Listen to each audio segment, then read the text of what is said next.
Hello everybody, my name is Frank J Bennett. I am a Bible teacher and author, and I come up to see you all the way from beautiful sunny Florida, so I don't miss the humidity, and Lord knows you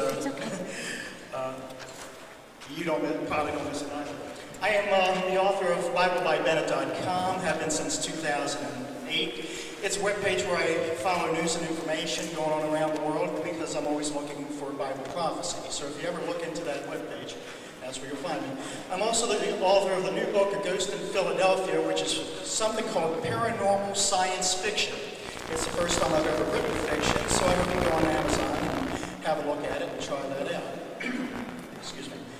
But what I'm primarily known for is my book, Encounter with the Aberdeen Wild Man, A True Story. And in the book, Encounter with the Aberdeen Wild Man, A True Story, I recount my paranormal experiences growing up in the state of Maryland back in the 60s, 70s, and 80s. And not just with strange creatures like the Aberdeen Wild Man, I've also had encounters with other strange and bizarre entities and other forms of beasts as well, among which it would be Sasquatch. But primarily, we're going to talk about the Aberdeen Wild Man for just a moment. For anybody who hasn't heard the story, the Aberdeen Wild Man is actually a humanoid creature I encountered on the shores of the Chesapeake Bay back in 1980 when I was much younger. In fact, if you all keep up with comics, I was that famous Japanese superhero, Young Dumb Guy. And for all of you who don't know the story, it was the coldest day of the year, February of 1980. We actually had a half day of school. I was actually in high school. We had a half day of school because the pipes were starting to burst in the Baltimore County public school system, so they sent us all home early, really before noontime. And if anybody remembers anything about the 70s and the 80s, there were over, and check me on this, 1 billion soap operas on TV back then. Absolutely freaking nothing to watch for a kid. So, and this is how teenagers work. When you get antsy enough, it doesn't matter if it's 9 degrees outside, you're going to go outside and play, which is what I did. So what I did was, I was aware that it being so cold, all the rivers and lakes were froze over. So I decided to go to this local river and follow the frozen river all the way down to where it terminates in the Chesapeake Bay. And it's put me here in the marshes. This is actual footage of the area which I saw the Aberdeen Wild Man. And I had gone through the marshes about as far as I possibly could go till I ran out of land. And so I'm standing there, enjoying all of God's creation. It's the height of midday, sun's out, everything's beautiful, the birds are chirping and everything. And then I got this strange feeling standing there that something was behind me. And then that feeling got more intense, as if something is rushing up on the back of you, rushing up to you. I got that feeling. And then I realized that I can see the birds, but I can't hear them anymore. And I also realized that the tall grass blowing next to me, I can see it, but I can't hear it anymore. And then that feeling of something being behind me got so great, I had to turn around and see what it was. And when I did, I saw a man in the brush on this one island, this island here, which, by the way, is called Days Island. It used to be attached to the mainland. It's different from the other islands you'd find in the marsh. This used to be mainland, and erosion eventually cut it off from the mainland. And these pictures were taken just a few years ago. It was twice the size back in 1980 and had all these tall trees, the locusts and the maples and all that on it. And in the brush here, which you can't see because it's obscured, was a man staring at me. Now at first, I thought that it was a black man. But you see, I grew up with black people. I know what they look like, and this was not a black man. Upon closer inspection, it appeared to me to be a charred human being. Like his skin was just charred black. And he had these large eyes with very small pupils. I couldn't make out a nose, but he had a very small pursed mouth. And he was looking at me like he really hated me being there. And quite honestly, I had nowhere to go. If he had charged at me, I would have to go into the water to get away from him. So I was locked in my place, and he stared at me for a long time. I could also tell, by the way, he was wearing a shirt, button-down shirt, just looking at me through the brush. And this went on for about 40 seconds or more. And I got a little anxious about what was going to happen, so I took my hand. I had a weapon with me. I had a bayonet in my belt. And I took my hand, I put it on the handle of my bayonet. And once I did, this creature launched into this giant fit of rage. I thought he was going to come down that path and attack me. But instead, he ran all over this island, back and forth, and through the breaks and thickets, I could tell he had on blue pants, which is another odd thing. It's 9 degrees outside. I'm wearing a B-52 flight jacket, and I'm dressed for the occasion. This man's out here in the middle of the marshes just wearing a white shirt and blue pants, nothing more. And I never once saw breath. That's another thing that was on. And this went on for just a few minutes, and then he reappeared back in the same exact spot he was before, looked at me for maybe about another 5 seconds or more, and then he shot up into the trees overhead. And he proceeded to run through the trees, screaming and hollering like an ape. But it wasn't an ape's voice, it was the voice of a very deeply throated man, running back and forth through the trees. And I'm not saying climbing, I mean running. As fast as my finger moves is as fast as this creature was moving through the trees. Only there are very few species in nature capable of this. Lemur monkeys are among them, but very few creatures capable of this feat. This went on for about another minute or so. Good at train. I was wondering when it was going to get interesting. Went on for about another minute or so. And he's way up. You saw those trees. Those trees, these are not, believe me, these trees are what's left from what was there 40 years ago. Okay? There are more trees on the island now. But he's easily 60, 70 feet up. And I'm standing there at the edge of the marshes watching these big cedars and locusts pitch and yaw back and forth from the weight of this thing. Wondering the whole time, is he going to come down, trek down that path, and just beat me up? Or kill me, worse. And eventually, he just kind of disappeared into the tree line back behind the side of the island. And then I didn't hear him for about a minute or so. Things began to kind of return back to normal a little bit. And then I could hear on the properties that surround the marsh, there's farms that surround the marshlands, I could hear the dogs going off on each and every property, one after the other, surrounding the marshes. Which is curious because that's how we saw the Sasquatch back in '75. Just walking along the farms, setting off the dogs, one after another after another. Every farm that creek he was following went through, the dogs were going off one by one by one. Same thing.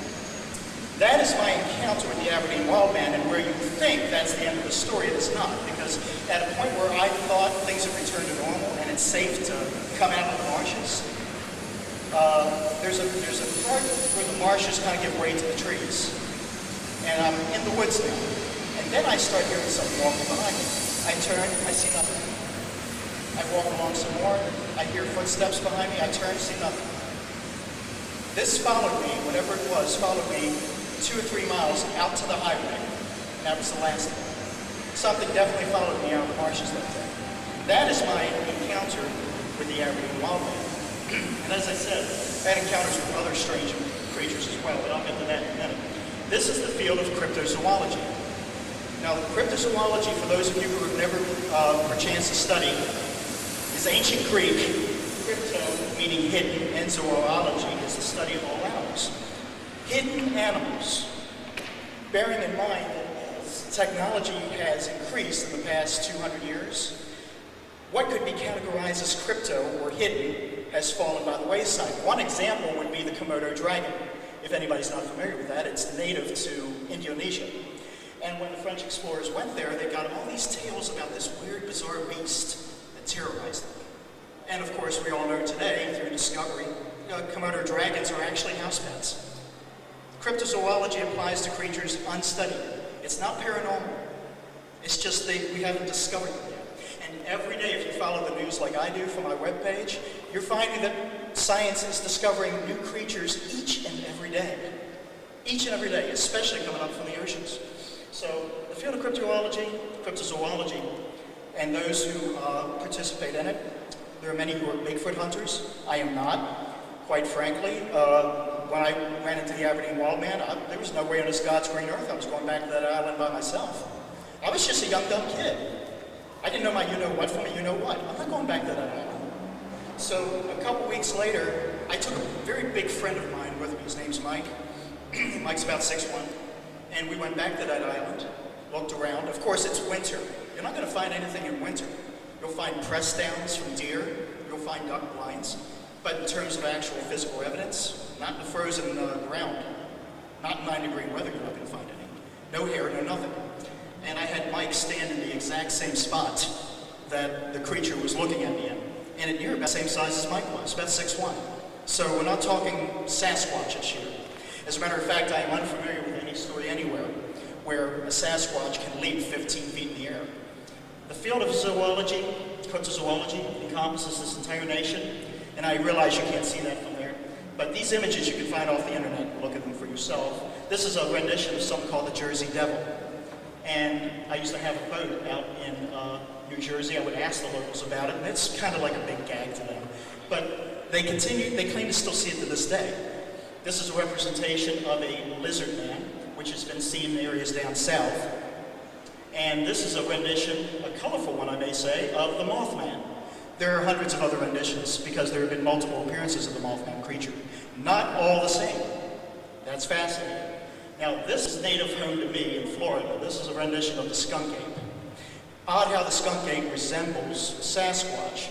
However, nobody's actually been close enough to a skunk ape to get a better rendition or photograph other than this. And I dare say to you that from this distance, as grainy as that is, that could easily be a human being who just lives in the marshes. Down in Florida, where it's possible to do so, we have a lot of people living in the marshes. This is a rendition of the Dogman. The Dogman is native to the northern states, primarily Michigan. But as this map details, the Dogman is now being sighted in regions not corporeal to its homeland. It's being sighted as far south as West Virginia, south of here, which I find unusual. But of course, we've got to talk about the big cheese of them all, the Sasquatch. Big cheese, the big kahuna, the top drawer. The first thing everybody thinks of when they think about a strange hairy beast. This is a still from the Patterson Gimlin footage from 1965-66. And I throw this one image up because there's a big argument in the community about these. Those are breasts, allegedly. And breasts do not mean female, especially when we're talking about what could be older creatures. And it's indicative of mammals that when they age, things go south. I'm not talking more about that, you all fill in the blanks. Things go south. And unfortunately, you want proof? As a consequence of the American diet, take a flight down to Fort Lauderdale and see full-grown men with nice big breasts wearing Speedos walking up and down the beach, and my point is made. Thank you very much. But breasts do not mean female. But many in the community thinks it does, so you got to give them space on that. But also the reason why I threw this up is because I've watched the Patterson Gimlin footage over and over again, and having spent some time in the saddle myself, I'm struck by the fact that two men, experienced Bigfoot hunters, on horseback, choose to dismount and try to chase this creature on foot to get this grainy footage. Whereas people like me would go, well, when you spend enough time in the saddle, you try to think of ways to not have to keep getting up and down. I don't understand why one of them couldn't have stayed mounted and at least tried to keep up with the creature. But that's a question that I have to ask Mr. Gimlin when I see him later this year. I guess he has his reasons. For people like you and I, we would rather stay mounted on our horses as opposed to jumping down and trying to run up to a creature like this.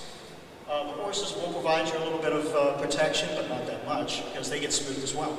This map details Sasquatch sightings all over the United States. This map is about a year and a half, 2 years old. The concentrations of sightings. And this map, strangely enough, shows the population density in this country. And the two look extremely similar. So just like the Dogman, being seen in areas never seen before. As humans multiply in this country, so do the sightings. I'm not trying to render, a judgment there. And of course, as I may have said before, Sasquatches can be real jerks sometimes.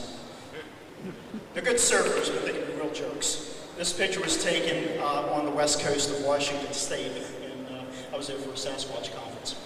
I threw this up for a reason. This is one of the most familiar images you can have as a Sasquatch.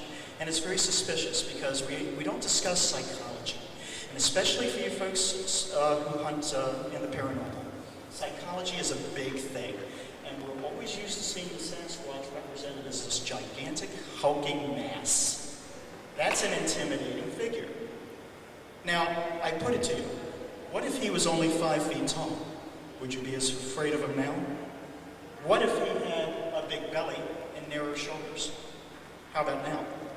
Also, something that's mysteriously missing is a neck. As humans in psychology, we try to make sense of what we see. If we don't see a distinctive physically correct figure,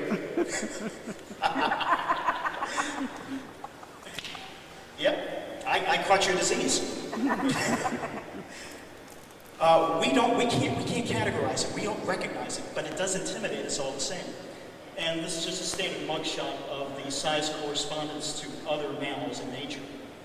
And the fact that the Alaskan brown bear is standing right next to the Sasquatch is not an accident, because 9 times out of 10, when put to the test, Sasquatch is always being confused with bear. In fact, what you're looking at right now, sad to say, is the only actual evidence of a Sasquatch ever having existed at all, outside of the eyewitness accounts. Now, don't you find it a little strange? And these are sightings of Sasquatch worldwide. And the fact that it is proposed to have crossed the Eurasian land bridge about 10,000 years ago, staying with the Native American Indians. But don't you find it strange that a creature of that size, a race of them, have lived here all this time, and that's the only evidence we have of their existence at all, period? It's a little bizarre to me. It doesn't add up. These are Native American renditions of what they believe is Sasquatch, but I put artwork like this up here to make a point. Ancient artwork is not a photograph. It's interpretive. These are examples of the ancient Egyptian gods. Coming up, this is the Minotaur of ancient Greek mythology. Now, did it actually look like that, or is this an artist's rendition of what they believe it looked like? You may recognize this guy. We have a close relationship. Did Jesus Christ walk around with a halo? Does anybody believe that there's this Galilean that walks around with a big light around his head all the time? No. This is what the painter interprets the character to be. He reads his theology, his own bias into the artwork. It's called interpretive art. We look at it, we interpret what we see in it. You can't take all ancient artwork to mean a photograph of something. A lot of it could be demonic and we wouldn't know. However, going into the next phase of what I would like to talk about is something called lycanthropy. Does anybody know what lycanthropy is? Speak, young man. Werewolf, mostly known as werewolf. Or It's in that class, yeah. Lycanthropy is an ancient Greek term. It applies to a race of Greeks that lived in the northern part of Greece called Thracia. And they were called the Lycans. And in different phases of the moon, these Lycans would transform into beasts. Now, it doesn't say wolves, it says beasts. That's the language. And this is an ancient Greek rendition of a Lycan. Not necessarily becoming, and these are medieval renditions of it as well.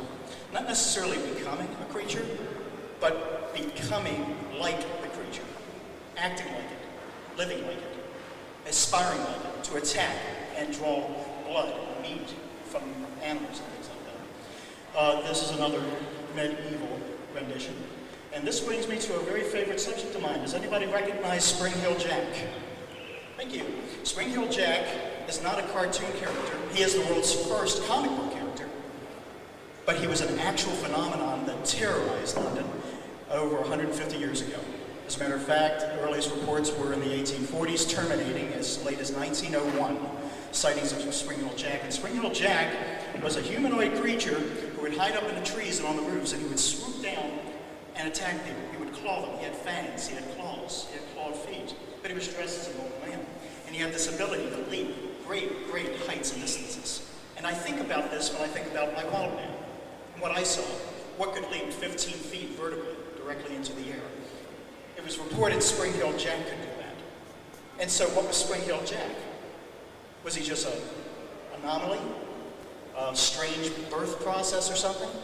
Or was he given powers, like the Lycans were, to be like an animal, to have great strength, great speed, great agility, as they were? When I try to figure out what I saw that day, and I read about Spring Hill Jack, and I started digging into, believe it or not, this is a comic book I'm showing you. This is the world's first comic book character. A lot of them look the same to me. A lot of the characteristics lined up for me when I looked into that very heavily. Now, going back to the Sasquatch, though, the best source to learn about the Sasquatch are the Native American Indians. And up here, I know you can't see it, but these are some of the names that all the various Indian tribes gave to the Sasquatch. Among them are names like Owl Monster Woman, Tall Burnt Hair. The Plains Indians would refer to them as a trickster. Now, why would they do that? If it's just a hairy beast roaming the countryside, why would they do that? Other tribes would call them cannibals. Watchers of the living, tall burnt hair, smelly burnt hair. That's from the northern Indians. Once again, squint your eyes and look at this image. And it doesn't become Sasquatch anymore. It looks a lot like a dark entity. And going back to the issue of lycanthropy, when you're looking at a creature, are you like a Sasquatch? Are you looking at a cryptozoological beast that has existed for thousands of years and we just simply haven't discovered it yet, that to this day only leaves a footprint? Or are you looking at possibly another creature that was transformed into that image by very powerful forces?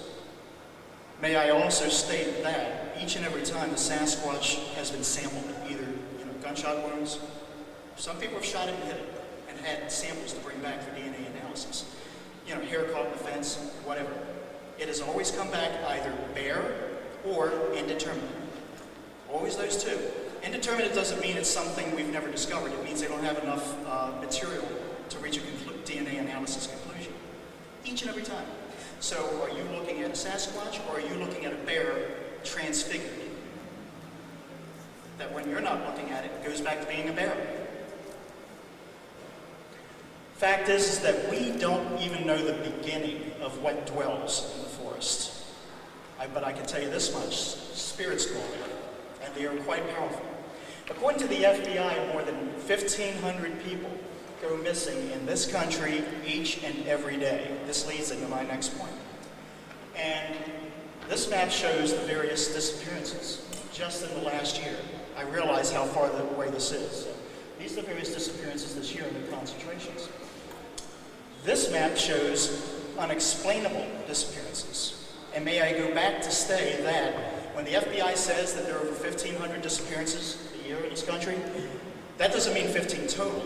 That means 15 reported. How many people go missing in this country each and every day? Nobody gives a rat's hoot about. Nobody cares about it. And where do they go? Into the wilderness. These are trail cam pictures. You can find these on YouTube or any place on the internet. But these are trail cam photos. And trail cams are used by hunters to, film game and things like that. Also used by farmers to, track who's been on the property. But these trail cam images speak volumes. These are people who live in the forest. These are people who live wild. And while those are flashing, let me also state to you, it was just a couple years ago, I came across a report where hikers along the Appalachian Trail, various points along the Appalachian Trail, were being attacked by wild men. Some naked, some partially clothed, some wearing simply mossback. These are simply people wandering in the woods at night, deep in the woods, miles from the nearest house, picked up on trail cams. There are wild men in the woods. There are people in this country making six figures who, for no good reason, close up their desk, get in their cars, drive to the edge of some state park somewhere, offload everything they have into it, shut the door, lock it, and they're never seen or heard from again. I say all of this because I'm getting to a certain point. But in the woods, not only do spirits dwell there, not only do Sasquatch dwell there, but people who have been driven absolutely insane by powerful spiritual forces, just like in lycanthropy, were driven out of a normal lifestyle that you and I would have and driven into the wilderness. I also count in my book a story about Merlin the Magician, because before he became Merlin the Magician, he actually witnessed the horrors of war. And what he witnessed terrified him so much he lost his mind. And he recounts how he went and lived in the forest among the animals, and he became like them. And when he would see passers-by, humans going by, he would hide from them.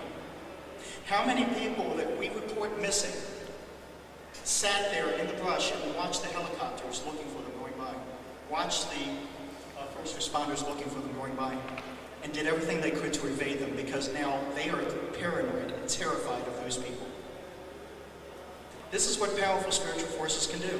They can make people become and behave like animals. They can change ordinary creatures to appear as something else, something menacing. Or they can become an Aberdeen wildman, a humanoid creature that looked like you and I. And then when you think you've got him figured out, he jumps 15 feet into the trees overhead and begins to run through the trees, screaming and hollering like an ape. Just doesn't make sense. But that's what spiritual forces can do. I went through all that to get to this, and I do realize because of the size of the screen you can't see this. But this is from the book of Mark, chapter 5. And in the book of Mark, chapter 5, this is where Jesus encounters the man who has a spirit with him. It's called an unclean spirit. But he arrives in this one part of the country, and this man with an unclean spirit who lives in the tombs runs to him and asks what Jesus has to do with him. And Jesus asks the spirit his name. And the man says, a voice in the man says, I am Legion, for we are many. How many here who ghost hunt think when you go into a dwelling, you're looking for one ghost? Or how many of you think that there's only one ghost to be found in any dwelling? And I said this before in a previous video. Jesus encounters a man who's driven out of his mind, lives among the tombs, and the book of Mark goes on to say, and you can't see this from there, but I can, is that he would spend his days roaming the mountains, roaming the tombs and the countryside, screaming and crying night and day, and cutting himself with stones, driven mad by spirits. Does anybody in this audience know what a legion is? You live with me, you know. Does anybody know what a legion actually is? Very close. Remember, this is more than 2,000 years ago. The big act of the day was the Roman army. And in the Roman army, a company of soldiers is called a legion. A legion comprises a group of soldiers more than 5,000 men strong. So that means that this one spirit, remember he said, I am, not we are. I am Legion, for we are many. One spirit that is the head, comprised of over 5,000 spirits, driving this one man insane to where he leaves his home, goes and dwells among the tombs. He dwells among the dead. He's naked. They've tried to put chains on him. He breaks them. He has superhuman strength. They tried to put other forms of fetters and shackles on him. He breaks them. And he spends night and day screaming and crying, driven completely insane. This is how powerful spiritual forces can work on an individual. Now, also I found out when examining the book of Mark chapter 5 that spirits, when you cast out a spirit, we're only concerned with getting them out of the people. We're not concerned with where they go. You might be concerned with getting them out of the house, but where they go after that. This spirit, the first thing it was concerned with, and this itty bitty little print right up here, was concerned with Jesus sending them out of their country to another land, far away. So you have to think about that for a second. Proximity may be an issue here. If you cast out a spirit and it just went outside the house, it can find its way back home, can't it? It can find its way back in. You cast it out of the country, it can't find its way home. They were concerned about being cast so far away from this man that they had been inhabiting and using. They begged Jesus not to send them out of the country. Instead, send us into that herd of swine over there, pigs. There were over 2,000 of them, these pigs. And does anybody remember what happened when Jesus allowed them to leave the man and go into these pigs? Ran right down that cliff and they drowned themselves immediately. And that's my next point. There are all kinds of spirits that do all kinds of things. In my book, I liken them to a military order. In the military, you have a job. You have a designation, you have a job, you have responsibilities. Because you are a guard, that doesn't mean you peel potatoes all day. You have a job. And their job, all 5,000 of them, was to drive that poor man insane. There are spirits that cause insanity. Beware of them, because you never know when they're with you. But there are other spirits that have other disciplines, such as to cause misfortune, loss, anger, rage, lust. There are other spirits whose job is to cause other afflictions, and they're quite successful at it. But these cause suicide, and when they were cast into a mammal with an intellect not quite as developed as humans, their instinct was to kill themselves. Now, Scripture doesn't tell me what happened to the spirits after the pigs had choked themselves in the water. Maybe it's not necessary, because Scripture has this way of telling you only what you need to know. It doesn't really go into detail about things. But it's important to know that powerful spiritual forces exist. So to the point where they can disfigure and distort a human being. They can give him great physical strength. They can cause so much insanity in him where he seeks out the comfort of the dead living in his tombs, and he spends his entire day roaming the mountainside, screaming and crying and trying to injure himself. This is what powerful spiritual forces can do. So is it so much of a stretch to think that we're the only mammals that would do it to? Could they not also do this to the bear, the deer, the dog, the elk? And if they could do this and disfigure a man where it appears to be something other than he is, why can it not disfigure a bear? So whereas you looking upon it don't see a bear, you see a man's figure, only likened to that of a mammal, to an animal, covered with hair, large, intimidating, designed to frighten and scare.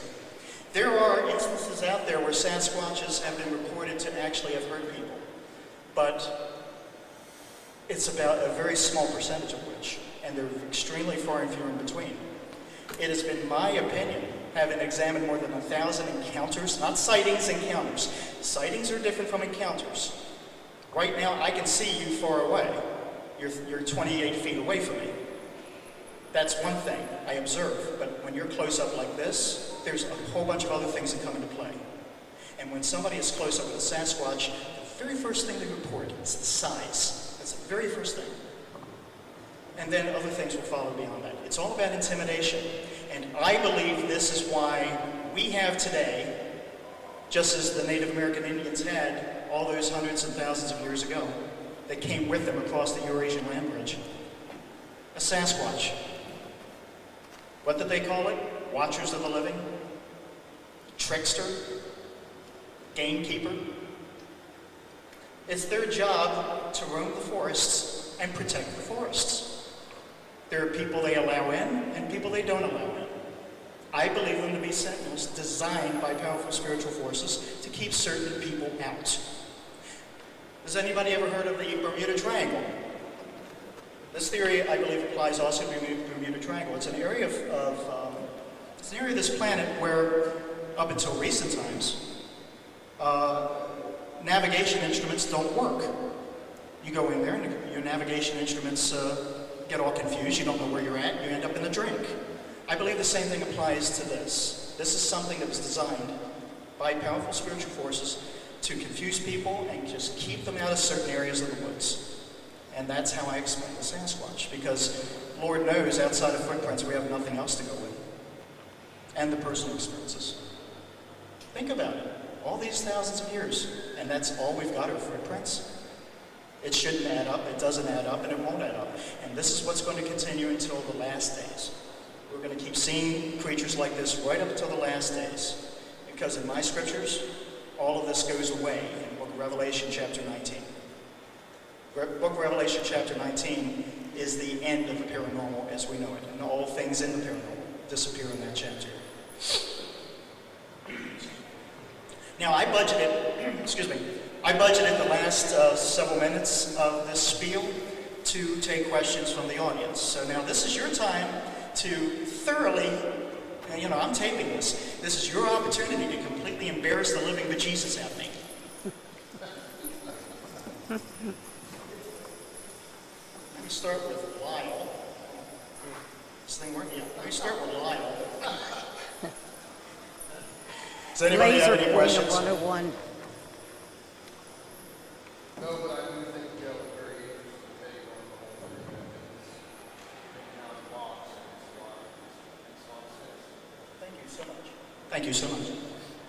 Because that man's a professional. That man's a professional. He knows what he's talking about. I am a Bible teacher, and this is what I'm bringing to the table. I've searched scriptures thoroughly, looking for exactly what you're looking for. For example, in the book of Mark's an active book. Book of Mark chapter 8, Jesus says that in regards to spirits, that when a spirit has gone out of a man, not a building, a man, did you realize you can be haunted the same as any house? When a spirit has gone out of a man, it is made to walk through dry places. That's powerful. It doesn't do so willingly. It is made to walk through dry places. That's an old DVD. It is made to walk through dry places. And dry is a lot like how it was when you went out to look for something, you couldn't find it. The well is dry. You expected to find something that's just not there.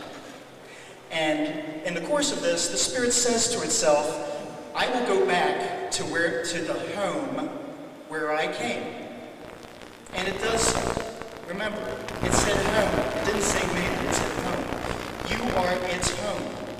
And set up in you, it tends to regard you as its own dwelling place, ownership. So returning to the man that it came from, it finds it swept and garnished. And that's an old Hebrew tradition to deal with spirits. Other cultures would use something such as fire to purify a dwelling. And every culture has its rituals. Every culture has its rituals. But it finds it swept and garnished. And it says to itself, well, I'm going to go get 7 spirits more terrible than me to go back to that place, that man. And it says that that man's state is far worse than it was in the beginning. That's how spirits work. They're bullies. They come in, they occupy, and they believe what you have is theirs.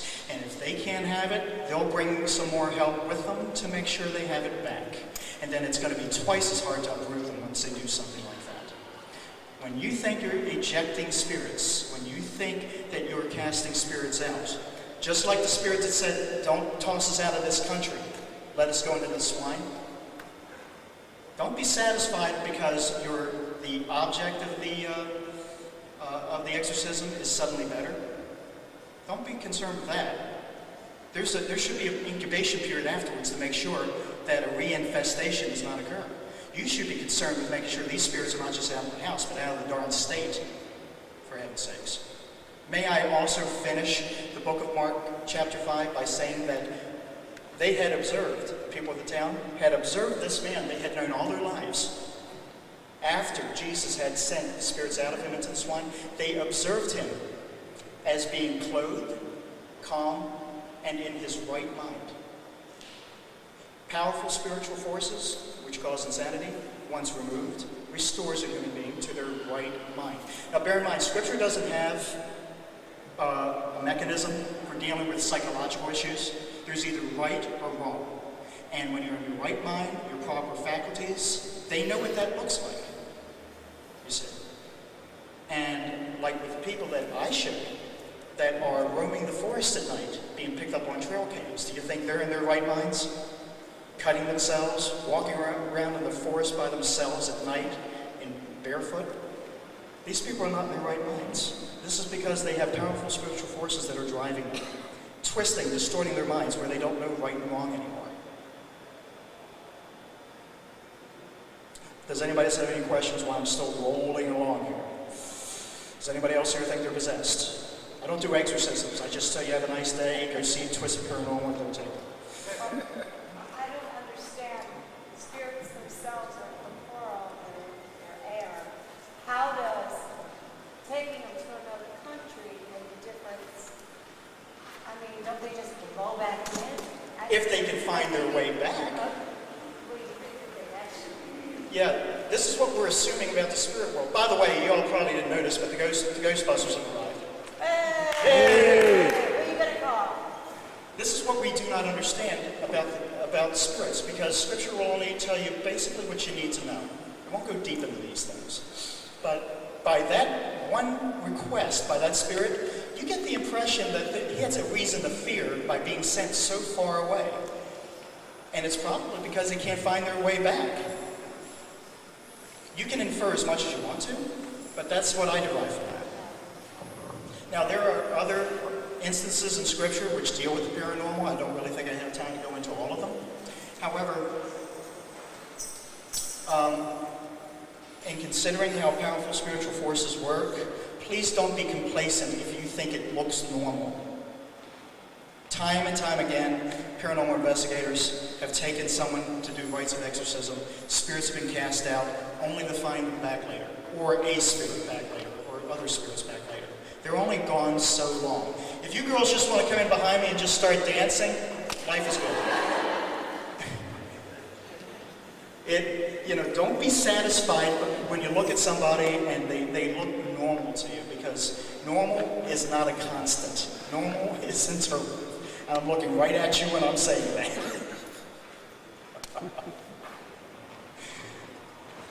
Any other questions, folks? Normally I also talk about extraterrestrials, by the way, but today I just wanted to talk about cryptozoology. And if there's any takeaway you have about cryptozoology, it's an ever-evolving field, and things are undiscovered until they are discovered. Tomorrow, maybe next week, maybe next year, we'll find a Sasquatch. It'll be examined, codified. It will be given a genus and a phylum. We'll all understand it like the Komodo dragon, mystery solved. But up until then, be careful walking through the woods. You don't know what you're going to run into. And I got to be frank with you, and I can do that because I am frank. The things I've run into thus far in the woods have given me cause to think you should walk through the woods by yourself. The woods are alive with the dead. Alive with the dead. And you should be very careful how you tread there. My name's Frank J Bennett. I want to thank you all very much for coming out to listen to me, and I hope you all take care of yourselves. Thank you.